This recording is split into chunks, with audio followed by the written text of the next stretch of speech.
Welcome to the Unknown Webcast. Joy and I are getting ready to travel to the 40th annual Witnesses Now for Jesus convention, and mapping the drive, I have to admit, is challenging because, as you know, I am so conservative, I can't turn left even when I'm driving. That means this is not a safe space for those who may be easily offended by having their ideas challenged or by our satire, which is ever present and could erupt at any moment. This is broadcast number 117, and this week we have Doc Bob Gray, and the topic is recovering from the Watchtower. My name is Don Vino. I'm president of Midwest Christian Outreach, Inc. in Wonder Lake, Illinois, which produces the Unknown Webcast, and our senior researcher is Ron Hensel, who will introduce the sponsors of today's webcast. Greetings from sunny Florida, where the palm tree came out, saw a shadow, and we have 12 more months of summer. So, Don, you know, when you're having a hard time avoiding those left turns, it's a good thing if you're going to a major city, just get on the what do they call the road that goes around the bypass? Get on the bypass and just follow it to the right. That's all the way around. Exactly. Exactly. Right. I just thought I'd give you a heads up, but you're way ahead of me on this. Okay, our sponsors for this program include the Designer Jesus Collection. No longer do you need to have your Jesus be an embarrassment to the folks around you. Visit one of the Designer Jesus Collection showcase runways soon. And the Heresy Conservation Board, ensuring sustainable errors for the 21st century and beyond.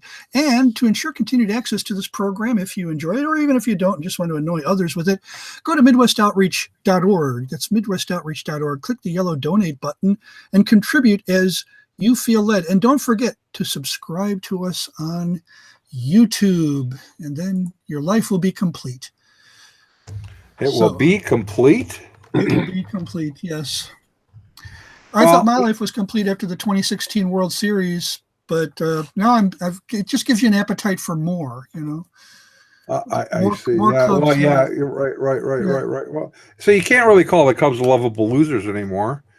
Well, they didn't do so good. Losers, right? Okay, that's enough, Tom. Okay. Well, here's the thing. Joy is a diehard Cubs fan. I am a baseball widower. So, you know, she hardly misses a game on television. She records it. We have to keep the score secret from her if it's a day game, so she can watch it as though it's actually being played. But I just don't really watch baseball. So, you just kind of watch baseball. Occasionally, I might sit there. You know, if I'm kind of bored and there's nothing else really to do, I might watch a little bit of it. But okay. my grandson Zach loves baseball, and he's got all the players memorized, the teams memorized. I think he's just got a great mind for statistics and things. He could probably tell you who's what team, who's got what batting average on what team at any time. He's just really Can good. You tell you who's on first? Yes, matter of fact. Dr. Bob. Do you have a favorite? Doc Bob, do you have a favorite team? I'm not a big sports watcher. Okay. I don't watch much of anything. I did notice, though, so a lady in our church, she usually does our announcements. She is a big Dolphins fan, so she was profoundly unhappy last weekend. Well, I have hated the Dolphins ever since 1984, or was it 85, when the Bears had, they were on their way to an undefeated season, and the crowd in Miami was so loud that our backup quarterback could not, nobody could hear his calls. So I've held that grudge. How long is that now? 32 years, 33. Yeah. Oh. I never have been to Miami. I refuse to go. It's just because of that, right? Just because of that. Yep. All right, Doc Bob. Our topic is recovering from the Watchtower, which is kind of wide. We can talk about anything, but one of the things we really do want to point out, and I want you to give some of the information on this, is that part of the recovery for many has been over the years a convention that has gone on annually in Pennsylvania, and this is the 40th annual Witnesses Now for Jesus convention. What are the dates on that, and where is it at? So it runs from Friday, October 5th through Sunday, October 7th. And it is at the Blue Mountain Christian Retreat in beautiful New Ringgold, Pennsylvania. Oh, it sounds wonderful. It's about 45 minutes out of Allentown, which had a little difficulty yesterday from what I saw. Well, What happened? What happened? A car exploded. And yeah, it was in a neighborhood in Allentown. From what I saw, they eliminated terrorism as a possibility. But the only thing I could identify as being part of a car with what was left over was a bumper. Somebody probably was playing Billy Joel songs too loud. Oh, anyway. Oh my! That always triggers me. Okay. Yeah. And so, if they wanted to see that, I don't know, Ron, I sent you a link if you want to show that to I'll their have to website. find it. Is this? It's on your Facebook Messenger. This is a live web stream. I closed my Facebook. Let me open it. Yeah. So we're gonna do that. Why don't you guys keep talking while I do that? Okay. What is the address for that, Bob? In case someone wants to go look at that, they can see the lineup of speakers and all of that. The address. So Yeah, we are at WNFJ -V2 as in version 2.com. I see. And there is actually a tab at the top of the page that says 2018 program. Ah, so you got the program up there, I'm and getting set here. I'll have it and up in a second. what kinds of things, if for someone who's never been there before, what kinds of things will be happening? Let's say, for example, you are currently a Jehovah's Witness or have a family member who is a Jehovah's Witness. That would be, what would they expect, and how terrified should they be? Those who have been out for a while, what do they expect? So you have a whole range of people who might be considering going, and they're a little fearful today because your guys are apostates. Well, of course. By the way, I love the countdown clocks on your. Yeah. That's nice little. Nothing instills a sense of urgency like a countdown clock. Especially with 205 days to go for. I'm looking at the top one. I'm starting to sweat. 2 days. How am I going to get to New Ringgold in 2 days? I don't know. There you go. Yeah, so that's not like when Armageddon starts. That's the beginning of the conference. Thanks. Yeah. Thanks for reminding me. Okay, and I feel much better. Yeah. Yeah. Well, to answer your question, Don, let me go back to my first one, which was 21 years ago now. And I had been to some other ex-witness conferences, and somebody warned me about, these bunch of crazy born-again people that were meeting up on this mountain in Pennsylvania. But there were a lot of people there that I had known online, for some of them for a few years by that point, including you and your wife. And I wanted to meet them face to face. And so we mustered up our courage. We did not stay on the grounds at that time. We ended up getting a hotel room in nearby Orwigsburg, Pennsylvania, big town. And so we went, and I wasn't really quite sure what to expect. We got there Friday night. They were in the middle of singing praise and worship. I saw people with their hands up in the air and thought, what have I gotten myself into? And then I'm looking around going, these people are just putting this on. And I'm watching going, there's something going on here. And as I went through the weekend, what we do, we try to kind of make it half testimonies of people that have come out of the witnesses and half teachings, various apologetics and that type of thing. The big thing is to be there with other people who have had a common experience with what you've had, people that have been affected in one way or another by the Watchtower and are looking to, as you said, recover from that.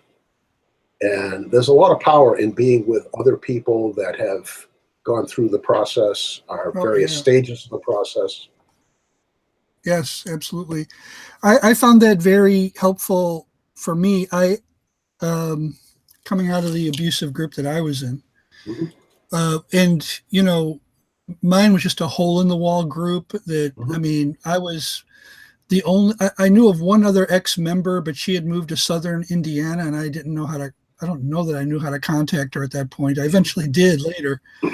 But, you know, there weren't hardly any ex-members of that group that I knew how to find. It was a small group. But I was amazed to find out how many people had been in groups similar to mine. And of course, there's also overlap in things that like a Jehovah's Witness might have experienced. There's some overlap, you know, so I could relate to those kinds of things. Mm-hmm. Yeah, it helped to talk.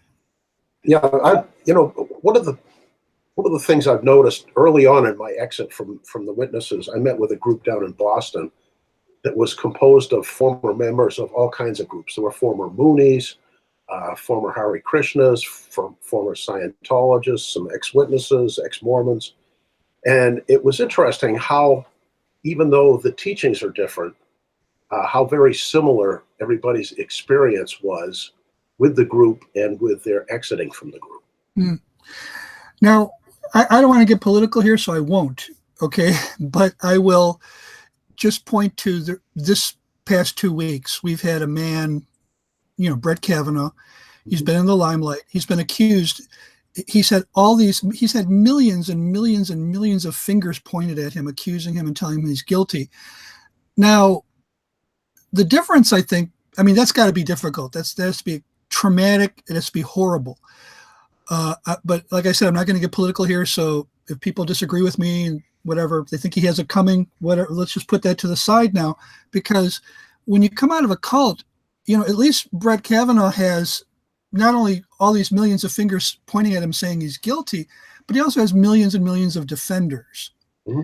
He also has, you know, all kinds of people on his side. When you come out of a cult or an abusive group, all you know, at least in my experience, all you know is about the people who are pointing the fingers at you, the accusers. You have been isolated in 99% of the cases. You've been isolated from anyone who could give you support at this time. You've turned your back on them. You've been told that they're of Satan, and you have pushed them out of your life. And I'm sure there are probably, you know, exceptions, but in my experience, I didn't have anybody to go to who to counterbalance this, to tell me that the things that my group leader and others were accusing me of were not true. Yeah, people sympathized with me, they empathized with me. One of the questions I got most often was, well, why didn't you leave earlier? So, there's this, the empathy, the sympathy felt good, but they didn't know. They really didn't know what I'd been through. I was really blessed early on, even when I was still an elder and just starting to wake up. And I was online, and I spoke at the conference in Missouri about divine appointments. And it's interesting, on this path, this trajectory I was on my way out of the witnesses, the different people that joined me on that path at various points. Now, early on was a guy named Joey. He kind of got me started investigating things. And I really didn't want what I was learning to be true. I prayed to Jehovah, please, let this not be true. Help me to find the holes in what these people are presenting.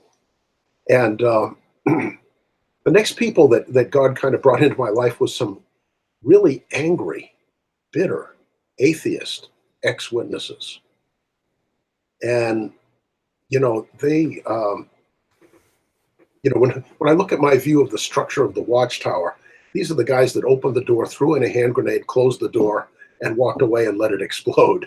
Right. Then there were people that came in that some were ex-witnesses who were Christians. Others, like Don and his wife, were Christians that never were witnesses, that felt called to witness to minister to Jehovah's Witnesses. And they kind of helped me pick up the pieces after the hand grenade got rolled in. So, and all of this was online. Excuse me.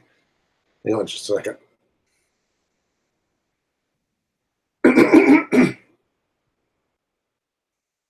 Okay. No, They kind of helped me pick up the pieces after the hand grenade went off. And so there was a lot of support there online. And then when the opportunity came to go to Witnesses Now for Jesus, and I was able to go meet all these people face to face, the support kind of took on a whole new aspect, where I had just been distant, on the internet, and we didn't have FaceTime and stuff like that back then. We were still doing dial-up for AOL and things like that. So to get to this conference and meet other people that had been what I'd been through, and to be with them face to face and get to spend some real FaceTime with them was huge in my exit. It's one of the things that's important that I probably should say for those who may see this and consider attending is a lot of the denominational barriers just drop as you walk through the door. One of the questions that rarely comes up is, are you Baptist, are you Episcopalian, are you whatever?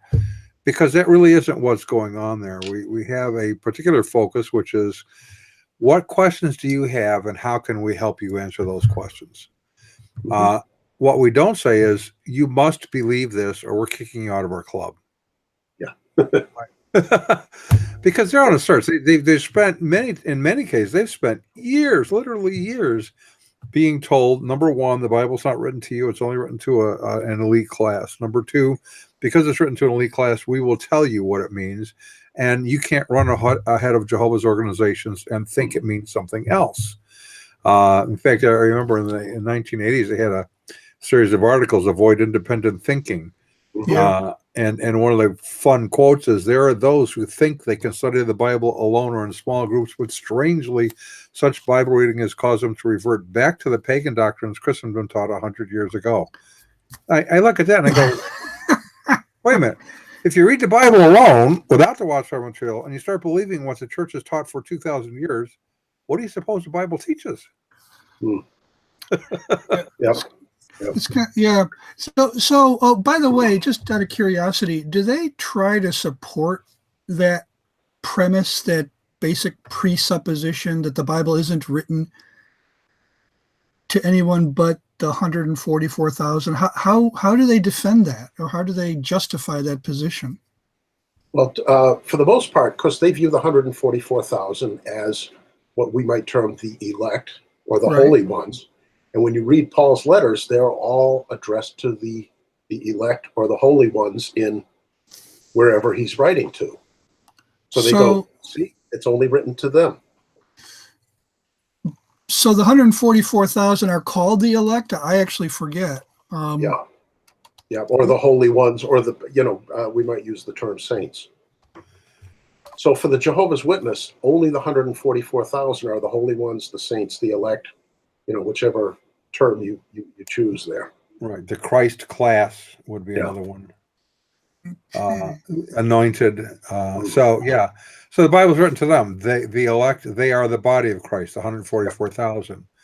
And so God communicates what the Bible means to them, and then through them to all the non-elect. In fact, when you think about their salvation, one of the really pregnant statements they make that so few seem to pick up on is that your salvation, they say, is dependent solely on how you treat the anointed class. That's a big claim, and they use God as the big stick to enforce that. If you question the claim, God will punish you in some form or fashion.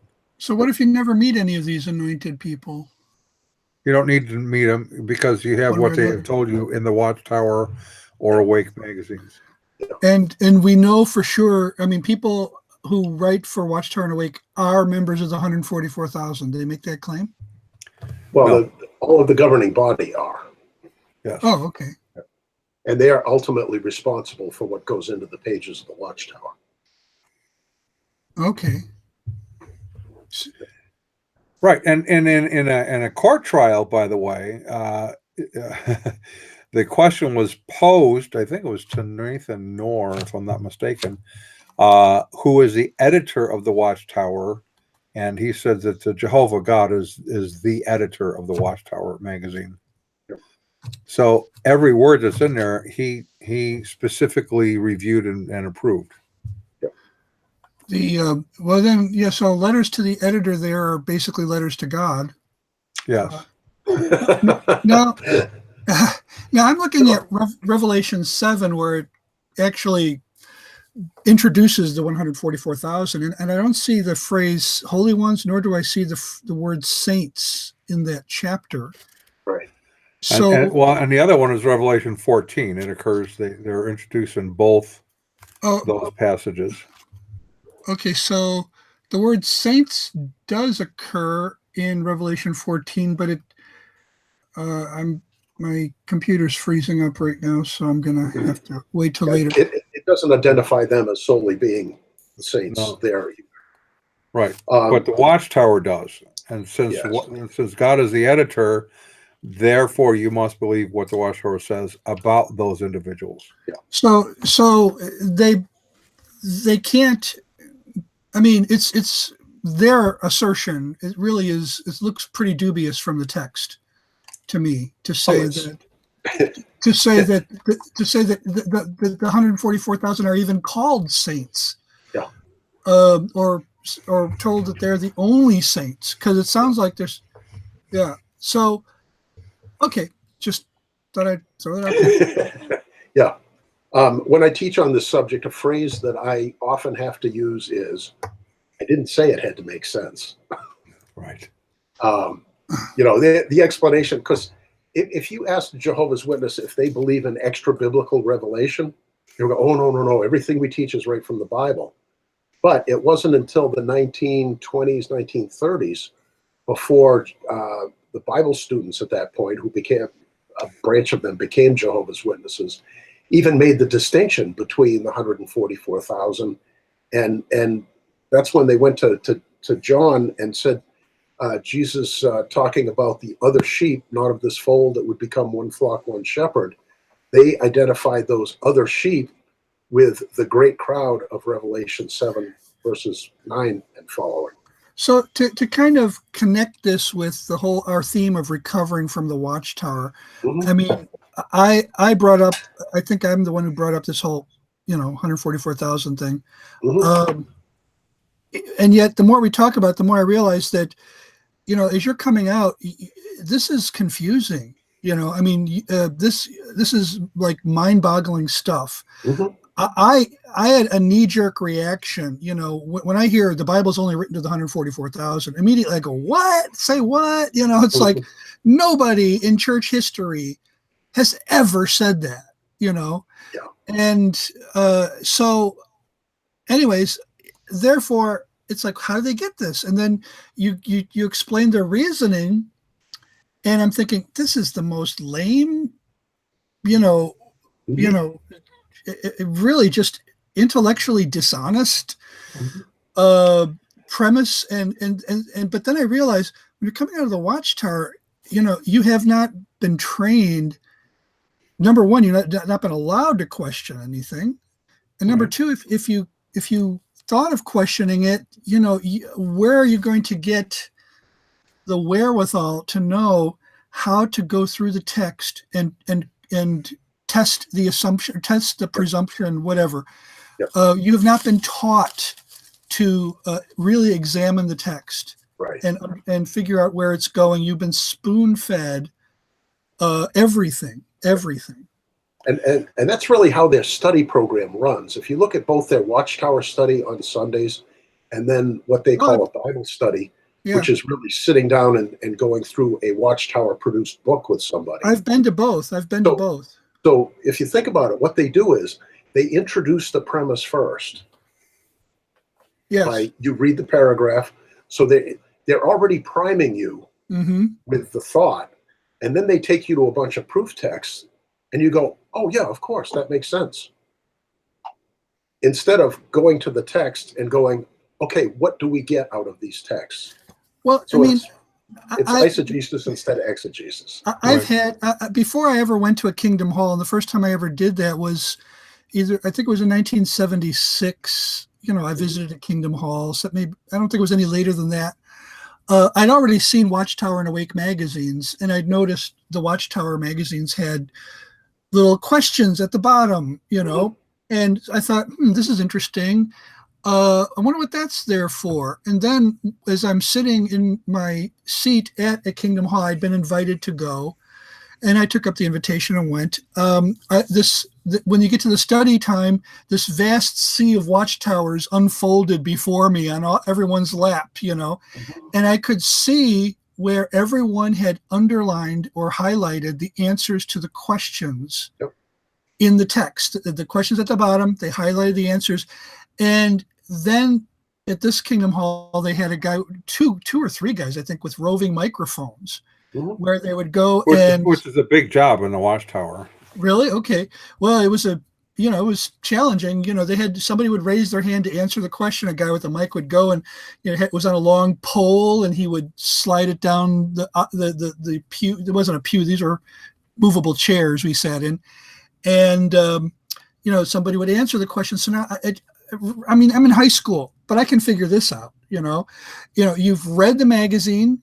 You've found the answers to the questions. You're going to be called on to answer these questions.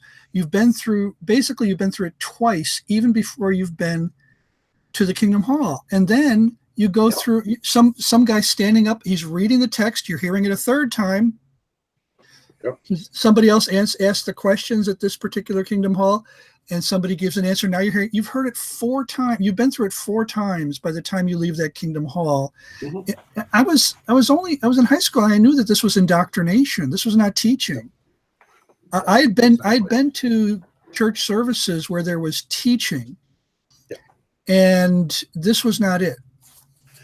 Yep, exactly. Well, correct me if I'm wrong, Bob, or maybe you can explain this a little bit, but isn't it the case that they would say, go to the Ethiopian Eunuch and say, this is why you need the anointed class? Because the Ethiopian Eunuch said, I can't understand the Bible unless someone explains it to me. And so that passage is then teaching you that you need the Watchtower leadership to tell you what the Bible means, because otherwise you can't understand it. If you go back and read that, the guy had one question. It wasn't that he didn't understand the whole Bible. It basically, I'm reading from this scroll, to whom does this apply? That was the one question. The second thing is that Philip was sent to this guy specifically by the Holy Spirit. There was not a governing body. There was not an organization. There was not a study program that Philip brought to this guy. He answered the one question, and then he preached Jesus to him, and the guy got baptized right there. Unlike with Jehovah's Witnesses, it used to be 80, then it was up to almost 200 questions if you did all the optional ones. I think it's back down about 120 now, where they make sure that you are all doctrinally set with Watchtower teaching before you're allowed to be baptized. Wow. But kind of back to what you were talking about a little earlier, about the indoctrination. One of the questions I've found really valuable lately, and I've been using it with a lot of witnesses that I interact with online, and I got it from Greg Kokel in Stand to Reason Ministries. You ask the person, how did you personally arrive at this conclusion? So when they say, oh, only the 144,000 are the saints or the holy ones, you ask them, how did you personally arrive at that conclusion? And they'll usually try to do by my own personal Bible study. You go, it's not exactly kind of what I was getting at. I'm more interested. What was your thought process? Maybe what was some of the verses that were pointed out to you that led you to the conclusion that only the 144,000 are the elect? And even more recently, how did you arrive at the conclusion that only the governing body are the fulfillment of the faithful and discreet slave? And what you end up doing is you end up putting them in a spot where they really have to think about how they arrived at that conclusion. And if they're honest with themselves and with you, the only answer they can give you is that they believe it because they were told it by the faithful and discreet slave. Well, we're going to hear from not a faithful and discreet slave, but from one of our sponsors. How about that? Yeah, because, sometimes, all this religion stuff can get kind of embarrassing to people, and we're trying to help people avoid embarrassment. And so we have some questions for you, and that it begins with, do you cringe when the Christians you hang out with try to introduce Jesus to your non-Christian friends? Well, you can say goodbye to the days when your church's Jesus was a source of social embarrassment. Now, even your church can keep pace with the latest fashion-forward trends in spirituality. Introducing the Designer Jesus Collection. These amazing new Jesus styles are hitting church runways in the most exclusive Jesus fashion shows at churches near you. You don't want to miss Yoga Jesus, Hipster Jesus, Buddy Jesus, Socialist Jesus, Mormon Jesus, and of course, Muslim Jesus. At Designer Jesus Collection fashion shows, you will find a Jesus you'll be proud to introduce to your most sophisticated, cutting-edge friends and acquaintances. So we just ask you to please observe the attendance requirements. The cost of admission is your eternal soul. Required attire, semi-formal. All proceeds benefit His Royal Majesty of the Kingdom of Darkness. The Designer Jesus Collection, London, Paris, Rome, New York, Salt Lake City, and coming soon to a church near you. So there you go. And there's a Designer Jesus right there at the Kingdom Hall, isn't there? There is. If you don't like the Jesus your church teaches, well, just make up your own. Right. And the Watchtower does that. So, which raises another question. In the process of recovery, you come to the Witnesses Now for Jesus convention, for example, and you have already ideas about things like the Trinity, the deity of Christ, which obviously, as a Jehovah's Witness, you would reject. Mm-hmm. What happens when you go to a convention like this where at least some of them start raising this as a teaching point in some of the main sessions? Do you mean for those that are teaching or those that are attending? Those that are attending. First time they've been there, what's going to happen? How are they going to react to that? Well, that depends on the individual, of course. One of the things I like to tell people when they come to this is that at some time during this conference, perhaps many times, you will hear something with which you disagree. And that's okay. Don't get all flustered by it. And if you do feel flustered by it, come and talk to one of us about it. We want to make this thing kind of a soft landing spot for people who are on their way out. But obviously, we don't want to soft pedal the truth either. Right. So is that a difficult thing? Is that a difficult skill for a newly ex-JW to master, to not experience way too much cognitive dissonance when they're hearing stuff that they disagree with? Is that do you have to say that in order to avoid scaring them away? In other words? Yeah. Well, with some of them, I go back to when I was there. I think the angry atheist apostates that I dealt with kind of primed me well for dealing with things with which I disagree. Okay. So I'd already had a pretty healthy dose of dealing with ex-witnesses with whom I disagreed on many points. At that point, the whole thing of the Trinity to me was still, I wasn't ready to buy that one yet. But, I have to say that through the whole process, God was very kind to me. And he kind of led me through all of that in such a way that it wasn't that big a deal. I was already at the point where I was already asking God to reveal himself to me as he really was, right, not in the way that I had been taught by the Watchtower. And I think that's a good step of recovery, is getting people to do that. Okay, you've been programmed with all this stuff over the years. You're out of that organization, or you're on your way out for one reason or another. Some people leave over doctrine. I left more over organizational things. The doctrinal stuff came later. So there's a whole wide range of people that we're dealing with here. And, I like to encourage them, just be patient. Be patient with yourself. You're going through a lot of stuff right now. And usually the exit is accompanied with a whole bunch of stuff that's not directly tied to having been a Jehovah's Witness. I mean, a lot of them, when they're coming out, their marriage mate or significant other or whatever they have may not be on the same page. So now they're dealing with all of the issues that go with their exit, but they're also dealing with this other thing. When I was leaving, I was in a financial mess. I was in Uncle Sam for 30 grand in back taxes. Wow. The IRS was going to start taking my stuff. Wow. I had another 25 grand in credit card debt. I was self-employed. I had no projects in the pipeline. And in the middle of all this, my whole belief system is crumbling around my feet. Other than that, it wasn't too bad. Walking the park. But you said what you said is so important, because it kind of reemphasizes something for me. It seems like there are just as many reasons, or could be, for leaving the Watchtower as there are for joining it. Yep. And it just kind of reminds me that we need to approach everybody as an individual, and not. I mean, we do tend to want a cookie cutter,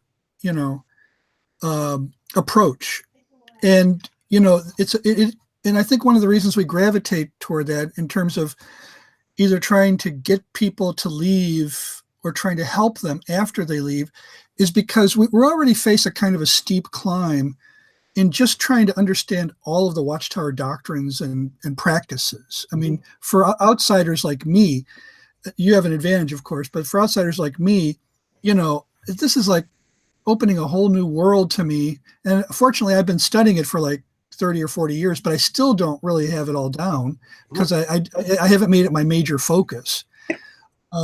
But because you have that challenge on the one side, you want to just find a one size fits all way of ministering to people who are either caught up in this or have just gotten out. And there really isn't. You have to spend just as much time getting to know the person as you spent getting to know what the Watchtower teaches. Yeah, and that's the beauty of the conference too, is that I think God brings all the right people together in something like this.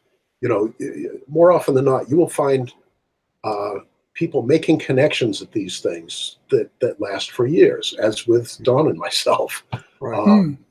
And God always seems to bring the person with the need and the person with the resource together just at the right time.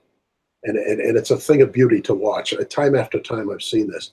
The other thing too is that the Watchtower has pretty effectively poisoned the well when it comes to other religious fellowships, if you will.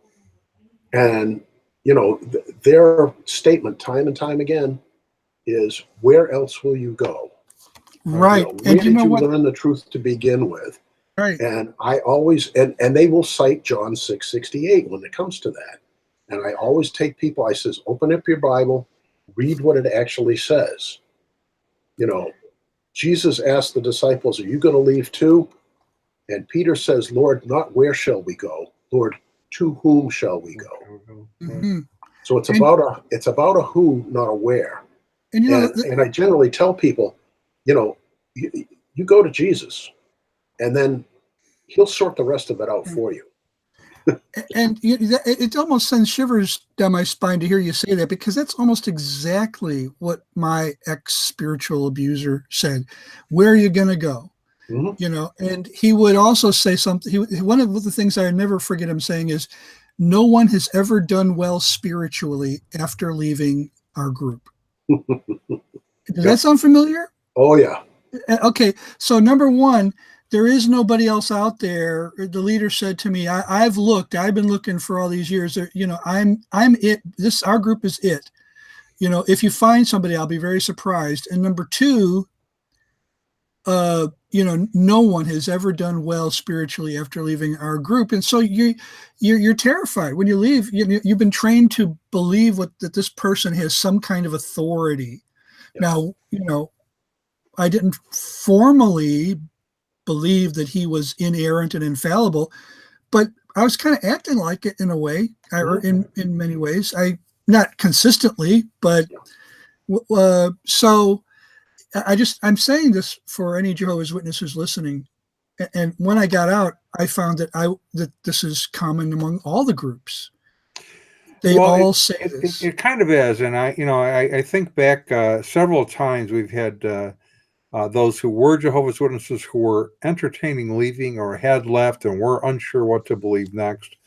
In some cases, going to this convention for the first time. One was riding with us one time, and they were somewhat fearful because they've been told there's all these apostates there, which automatically means evil, evil, evil.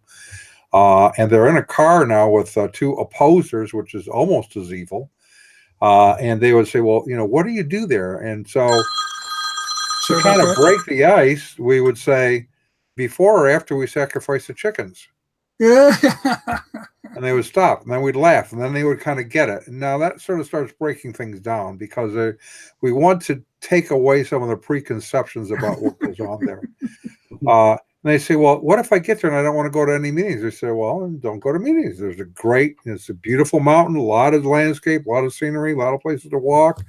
Got a nice chapel there. I mean, there's lots of stuff to do. And they'll go, okay, so I don't have to go. No, you don't have to go. Well, what if I go and I don't agree with you? I said, well, we'll have just a great time disagreeing because there's a lot of people that don't agree with me on a lot of things. And you'll find other people who won't agree with you either. And we'll all do it, and it'll be a fun time. So they kind of start relaxing as they start thinking about, okay, so I can challenge ideas. I don't have to embrace every idea. I don't have to go in there as a Jehovah's Witness and leave as this, Bible-thumping, evangelical, born-again Christian. The answer is no. It's a process. Yeah. One of the things that impressed me the first few years I was there, and Don, you probably remember this. There was a Catholic priest, and his Greek Orthodox priest buddy used to come. Oh, and yeah. They would sit in the lobby at the Blue Mountain Christian Retreat and engage in debates and trying to convince all the evangelical Christians that they were wrong and they needed to come back to either the Catholic or Orthodox Church. Right. And just the fact that type of thing was allowed, and there was very spirited, but there wasn't animosity there. Right. It was respectful. And fun. And to be able to sit there and to listen to, as Don said, respectful disagreement and debate back and forth on biblical matters, I was like, wow, this is really different. I can't imagine that type of thing happening at a convention of Jehovah's Witnesses. You will not find, and I'll say this for the benefit of any Jehovah's Witnesses listening, you will not find an evangelical church that is faithful to the Bible that will say this is the only place where you will find truth, or this is the only place where you can be spiritually healthy and grow spiritually. You will not find that. If you enter a church that claims to be a Bible-believing church and they say that to you, just get out of there as fast as you can. One of the things you were mentioning before, Bob, about asking them where they got this idea or that idea. There was a period where, as I would meet with Jehovah's Witness, and I would ask them, because I always want to know, why did you get involved with this group? Mm-hmm. Because that'll give me some direction on what questions I want to ask them to hopefully move them in a different direction. And for a period of time, each one I would ask that question, they would say, the first one would said, well, I researched all of the religions and came to realize that the Watchtower Bible and Text Society was the one true religion. Now, I couldn't disprove that, and I didn't really know what the comeback was. I thought, well, that's interesting. And then a few weeks later, I met with another Jehovah's Witness, and I said, how did you get involved with this group? And I heard these words that I just had recently heard that said, I researched all of the religions, and I went, oh, how did you research those religions? And they looked at me and they said, well, I read the Watchtower. And I go, do you suppose that could have been biased? I mean, what was it about the Urantia book exactly that caused you to doubt? And they said, Yeah, what did you think of Jainism? Can you tell me what is it about Jainism that didn't appeal to you? You know, All right, but say something when you hold that up so people can see what it is. Yeah. So this book came out in 1990. It's called Mankind's Search for God, and it's the Jehovah's Witness study book for all of the different religions. Okay. So they have Hinduism, Buddhism, Taoism, and Confucianism, Shinto, Judaism, Christianity, apostasy, Islam, the Reformation, modern disbelief, a return to the true God. This is where they bring you back to the truth. So a lot of them, when they say they studied all the religions, they studied this book in the Tuesday night book study. Okay. So they were already indoctrinated in Jehovah's Witnesses. This is one of those cases where you ask them how they arrived at that conclusion, and rather than giving you the mechanism by which they arrived at that conclusion, they give you their present rationale for that conclusion. So in other words, that's the book that they did the quote research with, but they didn't do that research until after they've already committed to being a Jehovah's Witness. In many cases. I have run across a few that really had looked at a number of religions, but to say they looked at all of them, that's just ridiculous on its face. Right. Yeah, you could spend your entire life researching all of the religions and still not come to a conclusion. Yeah. So you have to kind of narrow it down to worldviews. Once you can understand what the basic worldviews are, then whatever religion you're talking about, once you slot it into a worldview and go, okay, that's pantheism. In other words, Hinduism would be one of those. You can go, okay, well, pantheism fails for these reasons. Therefore, Hindus might be nice people, but what they believe is false. That makes it a lot easier. Yes, it does. So, okay. So, the dates again on the convention are? October 5th through 7th. October 5th through 7th, 2018, yep. For those who are watching it after that. And those who are currently Jehovah's Witnesses, who may come with fear and trepidation because they're meeting up with apostates such as yourself. You were an elder, right? Watchtower elder. For how long? I was an elder for 10 years. For 10 years. You were a Jehovah's Witness for 15 years? 22. 22 years, an elder for 10. Okay. And now you're elderly, but not a Jehovah's Witness. Thanks, Don. That's okay. I'm officially old now as well. So that's what happens. If you live long enough, you get old. I was never supposed to grow old in the system of things. The Watchtower said in 1969 that young people must face the fact that they will never grow old in the system of things. Oh, I got to get that quote. Where's the source of that quote? oh, yeah. And it says that you would never fulfill any career in this system of things. Well, I've been retired for 2 years now, so they're on both counts. Didn't they say a similar thing in their 1941 book, Children, that don't get married because the system of things is going to end? Yeah. All right, and we're going to hear from a sponsor now, I think. Yeah, because, there's a lot of concern going around, and rightly so, because the situation is dire. According to the latest research, at the present rate of consumption, our supply of heresies will be completely depleted by the year 2050.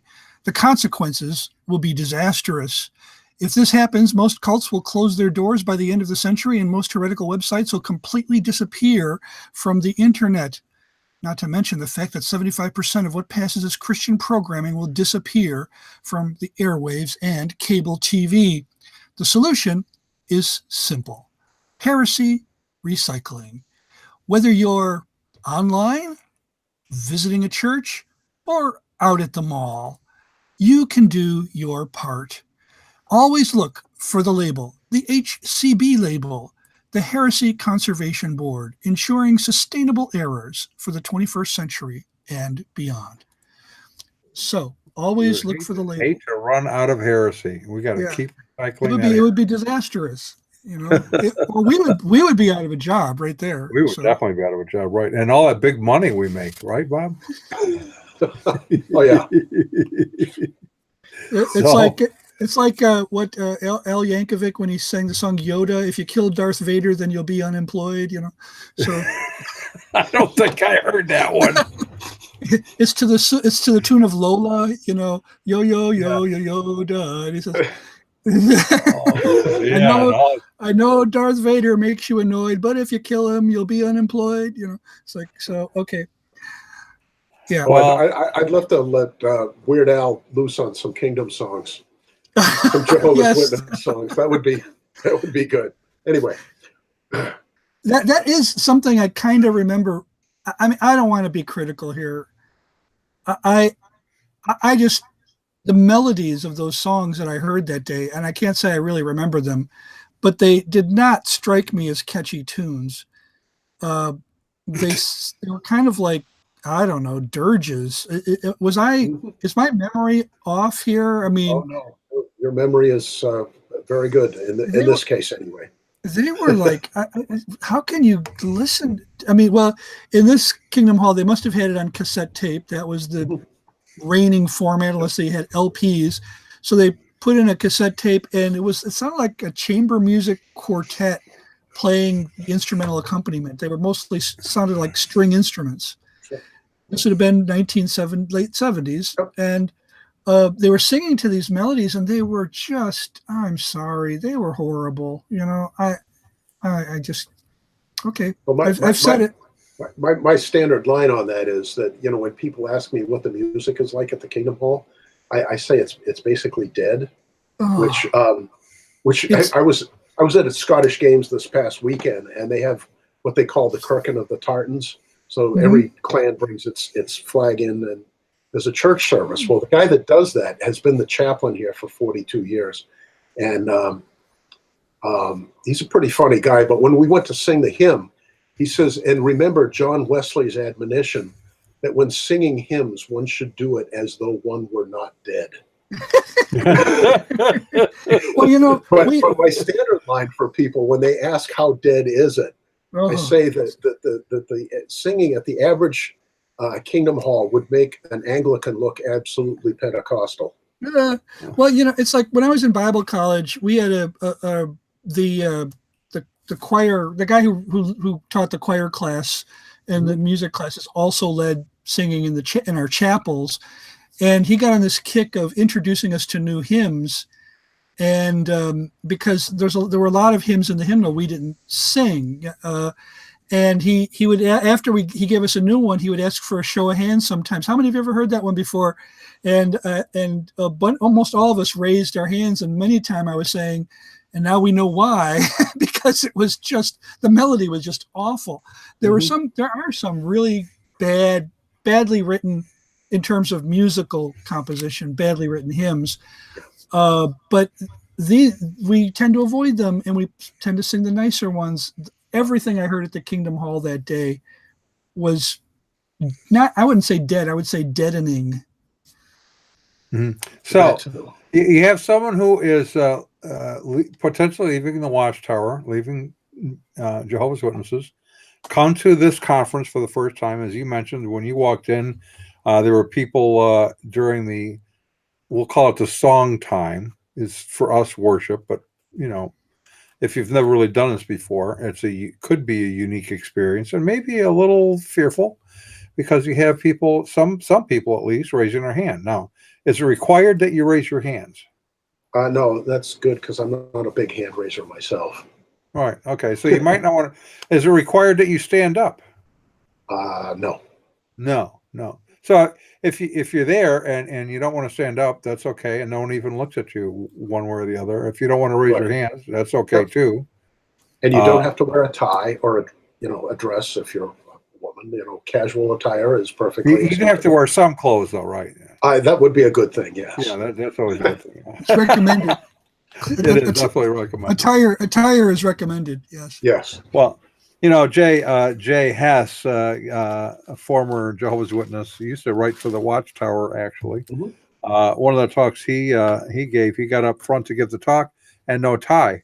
And he said, no, I make it a point not to wear a tie because there's only one tie in the Bible, and that's when the guy hung himself. So, Yeah. so he kind of launches off there's birthdays in the Bible and are evil and that kind of stuff. What Jehovah's Witnesses teach. So, all right. So you're Jehovah's Witness. You go there. You don't have to participate in the worship. You don't even have to stay in the same room if you don't want to, if you're uncomfortable, right? Right. Yeah. Yeah. Okay. And no one will think any less of you for that. Yep. And so we also live web stream this thing. And for those who are there who may be afraid of showing up on the video, we make provisions for them where we will not ever point the camera in their direction. Yeah, that's good. Okay. So we try to be, those of us who are involved in this thing, we've been through this process. So, the first time I went, I was paranoid that there'd be Watchtower spies there that would see me and rat me out and that type of thing. The paranoia level when you're leaving is extreme in some cases. What vulnerability did you feel that you had showing up there? What could they have done to you if they found out that you were there? I had not been disfellowshipped, or actually I still haven't been, but I had not come out of the closet, so to speak, as to my ex-witness friends as to where I was at that point. So if if you haven't been formally disfellowshipped, but they still look at you as an apostate, how does that work? Well, they didn't look at me at all because I wasn't around. Oh, okay. but I had since left off going to meetings, but my witness friends still talk to me because they looked at me as just being spiritually ill because I wasn't at meetings, and they knew something was up, but I was not overtly apostate at that point. So they once you become an apostate, does the disfellowshipping just become moot issue? Generally people who are apostate are disfellowshipped because of that. In my case, it was more than a year after the first Witnesses Now for Jesus conference I went to that I sent a letter back to 70 of my old witness friends, which was basically my testimony about why I left and where I was at spiritually at that point. That got me a phone call from the elders, of which I had been one, asking if I were formally disassociating myself, and I said no. Because what they want you to do is to write a letter formally resigning. And I didn't want to do that because, well, as I told them, I never got anything in writing saying I was a member of anything. Why should I write something out for them saying that I was quitting? And secondly, I said, I didn't see anything scripturally that said I needed to do that. So that got me an invitation to meet with them to face charges of apostasy. I sent them back about a 5-page legal letter, and I've never heard from them again. Say that again about the apostasy part. They invited me to meet with them to face charges of apostasy. Okay. Now that would be the judicial committee for those who are familiar with that term. It's like an ecclesiastical tribunal. Yeah, we got the gallows set up. Why don't you come over and get it over with? But because of the fact that I raised some legal issues in my legal letter, I was never formally disfellowshipped. How did that connect, the legal issues with? Well, if you raise the possibility of legal action against them, that letter goes straight to headquarters. Oh. And at that point, evidently, now my letter has been used by countless other people too. Right. And in every case, if they hadn't already met with the elders, the judicial action stopped. And in my case, they gave a talk about me and my situation, but never mentioning my name. Well, that's good. It was probably pretty clear who they were talking about. I can imagine, consider the situation where an elder steps down from being an elder, grows a beard, coming to meetings. He stands about 5'10", 11, what? Weighs X number of pounds, Mm-hmm. Yeah. So is there a reason? Here's another thing then. So they go there, there's the worship time. Then you have people giving their testimonies. Mm-hmm. So One of the things I have had those who have left Jehovah's Witnesses tell me, because as you know, Joy and I used to give out tons and tons and tons of tapes, usually of testimonies. And initially they would say, I don't like this because they keep laughing at stuff. So as someone's giving a testimony and they do kind of erupt in laughter from time to time, why is that? Are they ridiculing the Watchtower, or is there something else going on? I think in most cases it's because what that person just said strikes such a chord with people that it's just spontaneous. We try. They can identify with it because it's a shared experience. Oh, absolutely. Yeah. I mean, everybody has their own story, but there are common chords through all of our stories. And, we try not to ridicule. I've said it in the past that we're witnesses now for Jesus, not witnesses now against the Watchtower. Yeah. And when I talk to people, they say, well, what do I say in my testimony? I says, well, give us a little past, what you went through in the Watchtower and all of that. But what we're really interested in is what has God done in your life since then? If all you talk about is the bad stuff, well, that's just talking about the bad stuff. And so what? We've all been through the bad stuff, but, spend plenty of time on the good stuff. What's happened since you left that made your leaving such a good thing? Yeah. Well, and just watching you and Ron kind of interact today shows you that not only is it Jehovah's Witnesses who are leaving, but anyone who's been in an abusive group, there's a lot of common threads that sort of cross from one to the other. And as one of you shares your story, the other one kind of goes, "Oh yeah, that happened to me in my group," right? Yeah. In And that's fact, really powerful. Yeah, go ahead. I was going to say a couple of times we've had the Adams Road Band at the conference, and they are a group of former Mormons. Right. And it's always interesting when they come because they do their music, but they also interlace their testimony with the music. And hearing their testimony of coming out of, I can't call it the Mormon Church anymore, can I? It's sure we can. What are they going to do? Throw us? Oh, okay. Yeah. What are they going to do? Throw us out? They no longer self-identify as Mormons. So yes. But again, those common threads of what we went through, the indoctrination we went through, the trauma of leaving is a common thread. I think all of us have. The being separated from our families, friends, that sort of thing. There's another common thread. The vilifying of you, the rumor mill. When I left Jehovah's Witnesses, my wife didn't send a letter, so some of our old witness friends will still talk to her, even though they won't talk to me. And she says, even recently, and it's been 20 some years I've been out, people will come up to my wife and go, "Are you still with Bob?" As though the expectation was that because I was an apostate, that we would be divorced. Yeah. Well, right. And so that's another kind of a common thread. If you leave organization, and we touched on this earlier, you guys did. If you leave this organization, if you leave my group, your life is going to fall apart. You'll lose your business. Your wife will leave you. Your kids will get pimples. I mean, everything's just going to happen bad, right? Ron, that was your experience as well, right? Yeah, and I can't say that. Well, there was one time when our leader looked at a member of the group whose spouse was no longer attending, and he said, "I think you should divorce her." Thankfully, he didn't, and they stayed together, and they're still together today, and the group really no longer exists.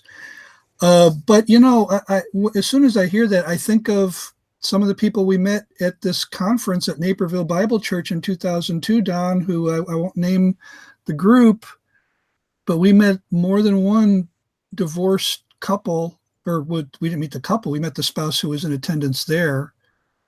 An evangelical group that has since had even much bigger problems than that.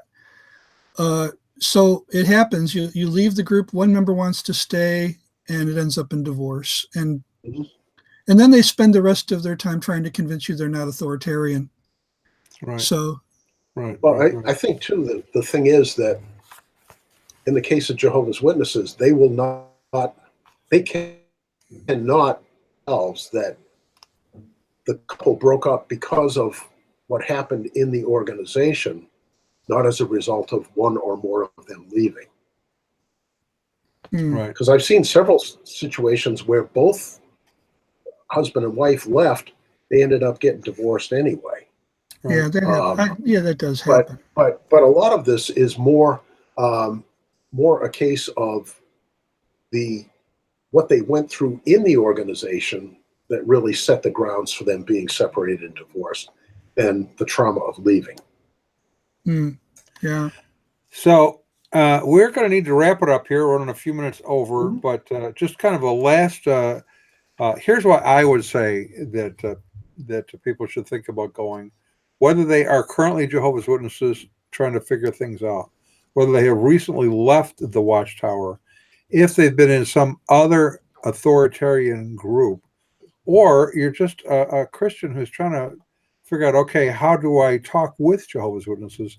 This is really a good, safe place for all of that to go on, because you can ask questions, you can meet up with others. There's really not any demands that you must believe certain things or act in certain ways. You're on a search, and we know you're on a search. So, 40th annual Witnesses Now for Jesus convention was originally started by Bill and Joan Centenar. They had a great story. Bill's gone to be with the Lord, but so that'll be this weekend, and that is what's the dates on that again? 5th and 6th? October 5, 6, and 7. And 5, 6, and 7. And the URL to get to this, I'm looking at it, it's the Witnesses Now for Jesus, so WNFJ hyphen, and then it says V2. What does that come from? Well, WNFJ is actually a radio call sign. Oh. As I remember, the domain was available, but they wanted an outrageous amount of money for it. And since we were transitioning from Joan running this thing to Eric and Bob Anderson and myself coordinating it, it was kind of like version 2 of the conference. Okay. Yeah. So it's WNFJ-V2.com.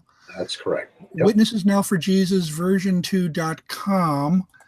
And I'm trying to, I'm having trouble here. You don't want to see that. I thought I was in PowerPoint. I'm not. I'm in this here. So they're my dolphins. How do you like those? Oh, there's your dolphins. Yeah. I'm not a Dolphins fan. But are they singing a song, goodbye and so long and thanks for the fish? Yeah, thanks for the fish, right? Yeah, and we're about to sing that same song right now, aren't we, Don? And we are. And you might walk us out of here, Ron. Yeah, so long and thanks for the fish. Let's give credit where credit is due. Our resident cult leader profiler is Neil before me. Our wardrobe manager is See How It Fits You. Our culinary services chef is Ham and Cheese. Our tinfoil hat provisioner is Just In Case. Our Jehovah's Witnesses coverage comes from Armageddon and D Opposer. Our Mormon archives manager is Polly Gummas. Our liberal denominations bureau chief is Lucy Goosey. Our transgender issues coverage comes from Ben Hur. Our special correspondent for cults based on the Hindenburg disaster and flying turkeys is Ode to Humanity. Our fact-checking supervisor is Yoleg Pulling. Our technical assistance comes through Murky Research. Our legal advisors are at the law firm of Dewey, Cheatham, and Howe. Our grievance resolutions director is Giovanna Pisami. Our director of privacy assurance is Wiretapping, and our original idea sourcing comes from Drew A. Blank. The Unknown Webcast is a production of Midwest Christian Outreach, Inc. in cooperation with Emergency Manicure Productions, both of whom are totally responsible for its content, although you'll never, ever, ever be able to prove that in a court of law. And I forgot, we forgot to give credit to somebody. Who was that person we were talking about? You'd reminded me during the week. Now we're both forgetting, aren't we? And now I forgot, yeah. Yeah, we'll remember later. I didn't get a chance to insert that name. See, I'm having repressed memories, and so I need to recover them. So yeah. Did you text it to me? Because then we'll be sure to get it. All right. Okay. Well- Well, I got new memory soles for my shoes, so when I get to the kitchen, I'll remember why I went there. So, all right, guys. Adios, everybody. And And now, thank you very much.